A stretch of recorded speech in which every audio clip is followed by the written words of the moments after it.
আপুনি কিয় থলুৱা ল'ৰাজনৰ লগত কিয় এনেকুৱা কৰিছে এই ইউপিৰ পৰা পুলিচ আনিম বুলি কৈছে পুলিচক থুৱাই দিয়া মহিলাগৰাকীক আপোনালোকে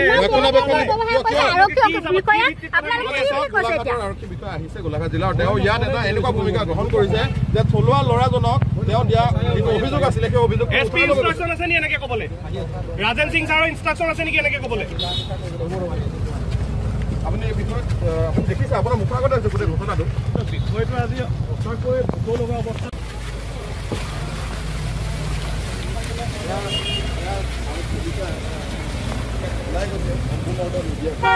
আৰু এজন থলুৱাৰ যি অৱস্থা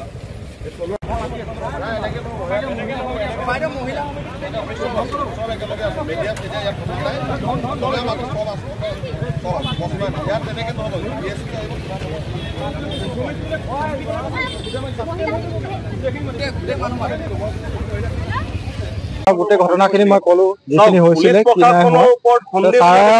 এতিয়া আপুনি ছাৰ কি কৰিব মোৰ যিটো সন্মান সেইটোতো মই ঘূৰাই নাপাওঁ ছাৰে ক'লে চাৰ্কল অফিচত কি ক'লে চাৰ্কল অফিচত ক'লে ছাৰ বোলে দোকানখন ৰাইজেতো হয়তো ৰাইজে কৰিলে বন্ধ কৰি দিব পাৰে ছাৰে কৈছে আমিতো সেইবোৰ কৰিব নোৱাৰো তোমালোকে এটা কাম কৰা দুদিনমান মিলিজুলি থাকা মই কৈছো ছাৰ মিলিজুলি থাকো যেনিবা কোনো কথা নাই আগতো থাকিছো আগতো 10 বাৰ আহিছো থানালৈ আমাৰ ৰেছপন্স নাই লোৱা বুজাই কৰি পঠাই আকৌ গুচি যাওঁ ঘৰলৈ আকৌ বুজাই কৰি আকৌ লাগে আকৌ পঠাই তেনেস্থলত তেতিয়া মই ছাৰক ক'লো যদি মোক আজি মাৰিছে কালি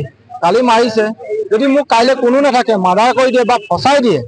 তেতিয়াতো আপোনালোকে মোক টানি আজৰি জেললৈ আনিব সেই ৰিস্কটো কোনে ল'ব লাষ্ট পজিশ্যনত মই সেই কথাটো ক'বলগীয়া হ'ল মানে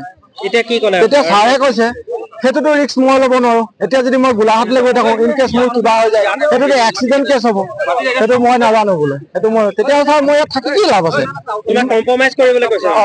মিলা মিছা কৰিব কৈছে মানে একেলগে খুলি থকা দোকানকেইখন খুলিয়ে ল'লো যেনিবা যদি মই খুলি লোৱাৰ পিছত আকৌ মোক ফচাই দিয়ে বা কিবা কৰে তেতিয়া সেই ৰিস্কটোনো কোনে ল'ব মই সেইটো সুধিলো যে সেইটো ছাৰে কৈছে এইটো এক্সিডেণ্ট হ'ব বোলে সেইটো মই এইটো গেৰাণ্টি ল'ব নোৱাৰো বোলে তোমাৰ মানে নিৰাপত্তা নাই এতিয়া মই তেতিয়াহ'লে মই কি কাৰণে আহিছিলো মই তেতিয়া কালি ইয়ালৈ বিগত 2 দিনৰ পৰা সংবাদ মাধ্যমে অতি গুৰুত্ব সহকাৰে এটা বাতৰি পৰিৱেশন কৰি আছে যে এজন খিলঞ্জীয়া যুৱকক তেলগৰমৰ এজন খিলঞ্জীয়া যুৱকক দুগৰাকী ইউপিৰ পৰা অহা মহিলাই ইয়াত কাম কাজ কৰি থকা মহিলাই মাৰপিট কৰিলে খিলঞ্জীয়া যুৱকজনে মহিলাগৰাকীক সন্মান জনাই একো নকৰি কি কৰিলে আইন প্ৰশাসনৰ কাষ চাপিলে দল সংগঠনৰ কাষলৈ গ'ল কাষলৈ যোৱাৰ লগে লগে যেতিয়া এফআইআৰ এখন ইয়াত ৰুজু কৰিলে এফআইআৰ এখন দিয়াৰ লগে লগে আজি বৰ্তমান সময়ত বিল আছে থানা অসম গোলাঘাট জিলা সমিতি যেতিয়া উপস্থিত হ'ল আমাৰ উপস্থিতিত যেতিয়া তেখেতসকলৰ ষ্টেটমেণ্ট লোৱা গ'ল ষ্টেটমেণ্ট লৈ থকাৰ অৱস্থাত এই যুৱকজনক আপোনালোকে দেখাওক এই যুৱকজনক কৈছে যে আপোনালোকে পাৰিলে কম্প্ৰমাইজ কৰক মিলা মিছাকে একেলগে থাকক এজন ল'ৰাৰ মান সন্মান স্বাভিমান কেৱল এজন ল'ৰাক তেখেতে আঘাত কৰা নাই অসমীয়াৰ মান সন্মান স্বাভিমানত আঘাত কৰা সেই মহিলা দুগৰাকীৰ ওপৰত কোনো ধৰণৰ অফেন্সিভ একশ্যন লোৱা নাই তেখেতে এটা ভাবুকি দিছে তেখেতৰ বাচ্চাটোক মাৰি পেলাম বুলি কৈছে ইউপিৰ পৰা গুণ্ডা আনি দ্বিতীয়তে সমগ্ৰ তেলগৰমবাসীৰ ৰাইজক তেখেতসকলে ভাবুকি দিছে চিলিণ্ডাৰ জ্বলাই বজৰুৱা বুলি কৈছে যিবিলাক শব্দ কৈছে বাকী শব্দবিলাকতো আপোনালোকৰ সংবাদ মাধ্যমৰ আগত মই প্ৰকাশো কৰিব নোৱাৰো কৰিলেও আপোনালোকৰ বিপ